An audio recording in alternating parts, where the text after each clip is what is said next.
चिदानन्दात्मने बालोन्मत्तपिशाचवेशाय महायोगिने अवधूताय अनसूयानन्दवर्धनाय अत्रिपुत्राय सर्वकामफलप्रदाय ॐ भवबन्धविमोचनाय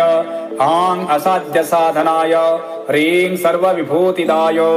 क्रों असाध्यकर्षणाय ऐं वाक्प्रदाय क्लीं जगत्त्रयवशीकरणाय सौः सर्वमनः क्षोभणाय